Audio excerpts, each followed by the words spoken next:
Saturday, May 28th. Quick update. Not a whole lot to share. We're finally getting the weather that's stabilizing.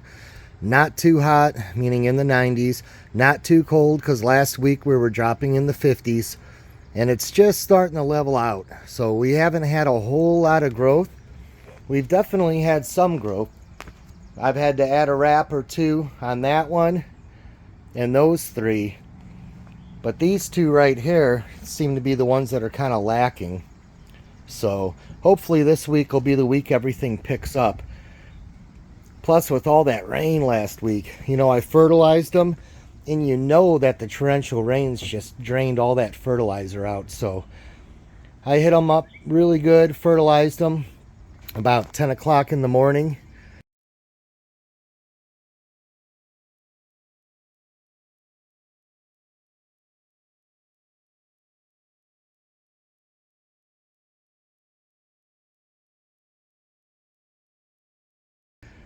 So, you know, again, another difference here is that normally I start my plants out on the kitty corner opposite side of the mobile home, and then they get full sun pretty much all day. And the problem with that spot is once we get into June, especially July, and things start cooking, it's too intense for the plants. And at that point, it's too hard to move them. So what I usually do is that first month I grow them in full sun and then I move them.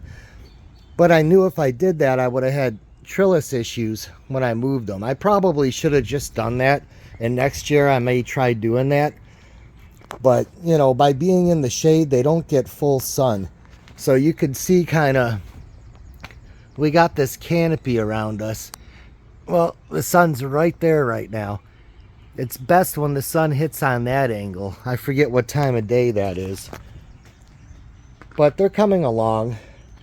We actually added my wife and I, another jute string line. So here's kind of what we've decided about pruning them, okay? Remember, I think last video I said I was going to let the suckers go wild. Well, I spoke with my wife and she did not like that idea. I guess she has as much fun pruning suckers and looking for suckers as she does picking tomatoes.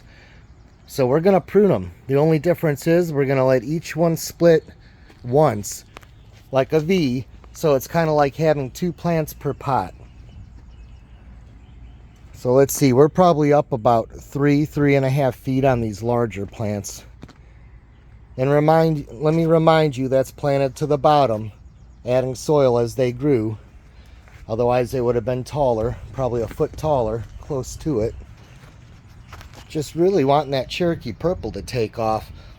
You know, like I really want to prune those bottom branches because I like getting that 6 to 12 inches off the soil once they get big enough. But it's so small, I don't want to shock it. I could have already shocked it, pruning it as I did the soil as it was growing. You know, on one hand, people say, no, never do that when they're small, it'll shock them. And don't do it when the sprout's too big because it'll shock them. But it's like when they're super small and they're growing in the soil.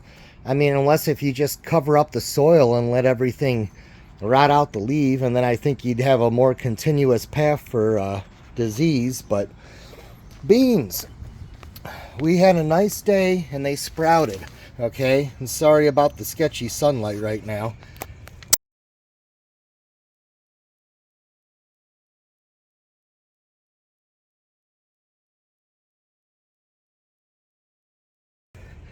There's my strongest one. That one's the second strongest, and 2 came up here. And remember, it was either 3 or 4 beans that I did per section, and I was going to weed out and keep the strongest. Now, as far as my cucumbers and my squash, I finally got to a point where I said, you know what? The Bonnie plants, or whoever planted these, it was erratic. So I tried breaking them up to get more of a spacing. I wanted to do 3 and 3, which again is overkill. You're probably better off 1 and 1, or at minimum 2 and 2. But hey, you know, let's experiment. That's kind of been my attitude.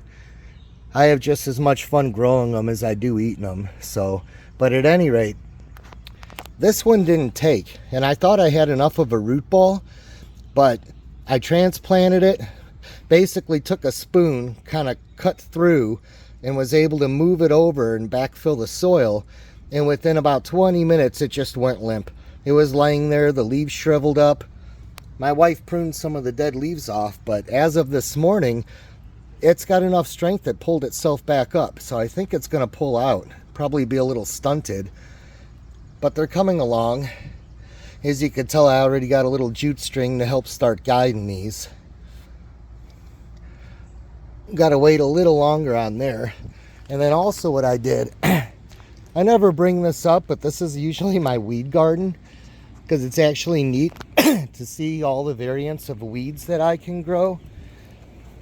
But if you see this spot right there, okay, that's another cucumber plant. Now that was a hole that was left over from between a stump rotting out and an animal, okay? I literally took all the soil from last year's pots, because I did use fresh soil this year, and I filled in that hole. And then I'm like, you know what, let's throw one of those cucumbers in there, kind of like that other one, you know. So I had two that worked good off the bat, and then two, that one I just showed you in this one, and this one did that same thing where it just went limp. But now it looks like it's starting to wake up. But yeah, this is usually my weed garden right here. But last summer it got hit with poison ivy. So I weed whackered it down, and then of course I suffered from poison ivy from the weed whacker, spewing poison ivy sap or oil, whatever you want to call it, all over me. I'm gonna have to like scrape off the top of all the soil and get that all cleaned up. That'll probably be a project this week if the weather stays nice. Beautiful day though. Memorial weekend, Saturday. Hopefully it stays like this all week. I still got to hit that pile too. I got a new Husqvarna Pro chainsaw, and I'm going to be doing some videos on it, a tear down, a review, if you're in the chainsaws, but I want to get that pile down. The electric chainsaw, I mean, that's about 25% of where it was when I started, but it's just a lot of work with an electric small chainsaw. That Pro Saw is probably going to eat through that. I think in an hour, 2 hours, I'll have that whole thing down the logs. Almost forgot to include the wife's avocado plant. Definitely hasn't done much over the last week or so either. And I'm waiting on that nub. You know, she had had the leaves fall off and she was curious if it would revive. It hasn't died yet. Still only sitting at about a foot tall. Figured I'd splice in something else here. Here's those cucumbers that I had clean snipped, not on an angle, just 45, 90 degree, whatever angle you want to look at, just clean snipped them. And then after doing so, I was like, let me throw them in a cup of water.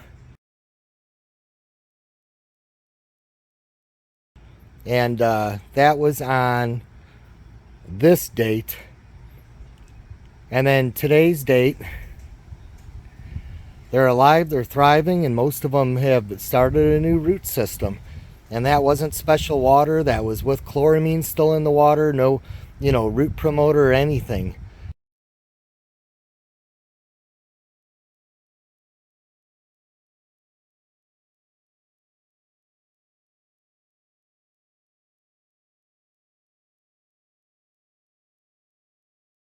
So I went ahead and threw 6 of them into these little seed starter pots.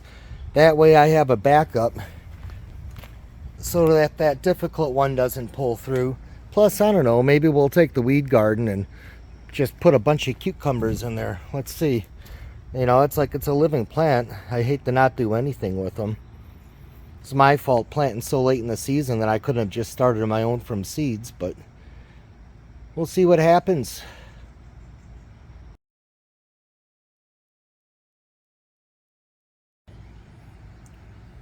It's Sunday the next day. I just wanted to show you this. I had planted these, and for a good 20 minutes they looked strong, and then all but one of them went down limp, okay? And I didn't get any pictures. I ended up getting busy. I thought I got a picture, but sometimes these these galaxies, you know, especially this S22 Ultra, this thing's been temperamental. Sometimes I get a shot, sometimes I don't. It just disappears. But I think they're all going to pull up. They don't look like they're dying. But, you know, something I didn't mention was there was a couple of them that I planted that didn't have a root system yet. And I just kind of threw them in because I wanted to see if, you know, it needed the root system or if it would make its own. My gut feeling is it probably needs the root system. But I don't know which ones they are, because after I had put it there, we got busy. My wife wanted to use the table to groom the dog, and they got moved before I could mark them. But my gut feeling is maybe these two were the ones that didn't have the good root system, because the rest look a lot healthier, except for this one looks like it could be doing a little better. But I think they're going to perk up. I'm pretty sure they will. The good news is, because we had a perfect day with perfect weather, and I fertilized them early in the morning, like everything grew. The avocado plant, if you can tell even from yesterday, is already looking better. The nub's not. Definitely had a surge in growth over here with the cucumbers and the squash and the plants. That made me really, really happy. I mean, 3 to 4 inches on the big ones. Enough for me to have to take the jute string and add a twirl level, you know. So that's really, really, really good.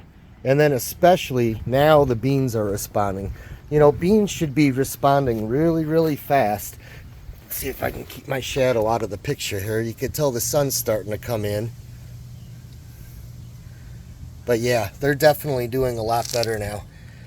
I mean, just in one day you can see that difference. And that's how beans are. You should be seeing remarkable increases every single day. But I'm not going to get too excited because we're back to 90 degrees today. So I don't know if that's going to kick these guys into another stunt. But I mean, even over here, this one, if you compare this even to yesterday, I mean, just a lot of growth. At least, you know, in proportion to its size. So I just kind of wanted to slip that in there. But like I said, we're going back in the crazy heat and it's still early in the year. So we'll see where we are next week.